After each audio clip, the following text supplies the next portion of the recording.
And good morning again. As you probably know by now, there has been another mall shooting yesterday. A 19-year-old that police have now identified as Darian Marcus Aguilar of College Park, Maryland, took a shotgun and two homemade explosive devices into a suburban mall in Maryland, shot and killed two people, then apparently turned the gun on himself.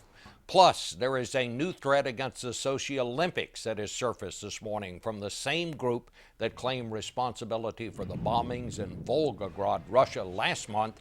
Those bombings killed at least 34 people. For the latest on both of these stories, we're going to go now to the chairman of the House Homeland Security Committee, Michael McCaul. He is just back from Sochi.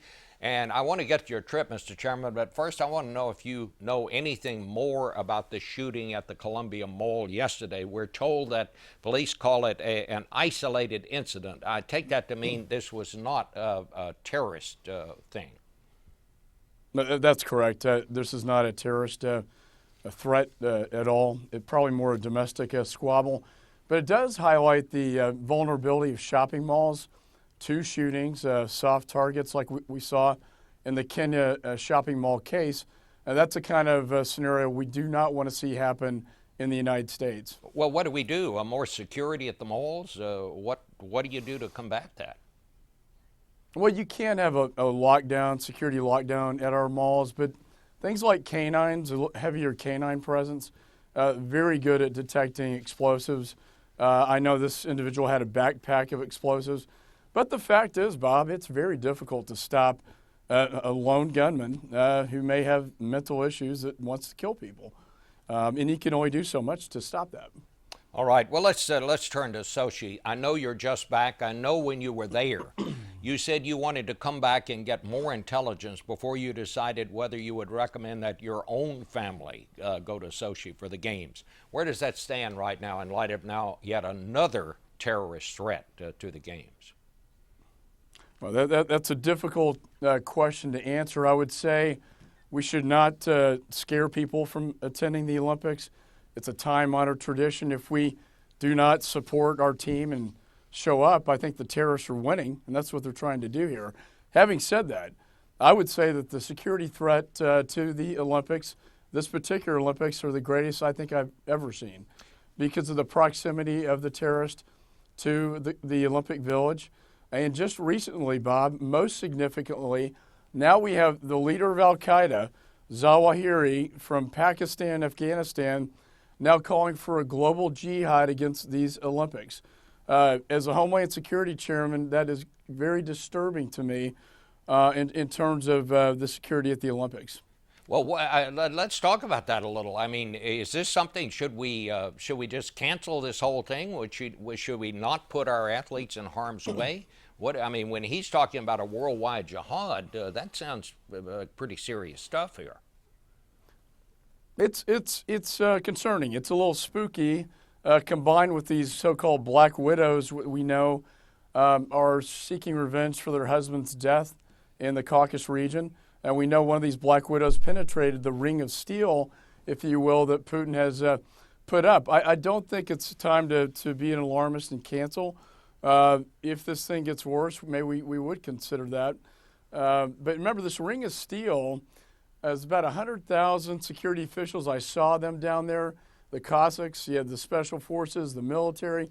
This is quite a fortified event. Putin is putting everything he has from a security standpoint down there. We have also added our diplomatic security corps, FBI agents, and others to help with the security. The perimeter itself, I think, is secure, the Olympic Village.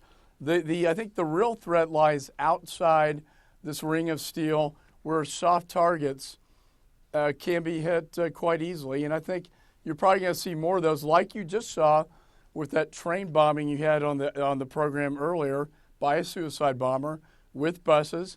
And they're calling for more of these attacks just as of yesterday. So I think you're going to see more of these attacks, but outside the perimeter. Congressman, do you think we are getting the kind of cooperation that we need from Putin himself? I know for a while there he wasn't talking to the outside agencies and to us. He said, oh, we'll handle all this. Is that situation changed at all? The one sense you get over there in Russia is a sense of nationalistic pride. They do not want the United States to come in and tell them how to secure their Olympic Games. So we have a delicate, balance to deal with. I would say the area of cooperation that could be most effective that is not happening right now would be the intelligence sharing and also military sharing with respect to these IEDs, IEDs being the weapon of choice for these terrorists.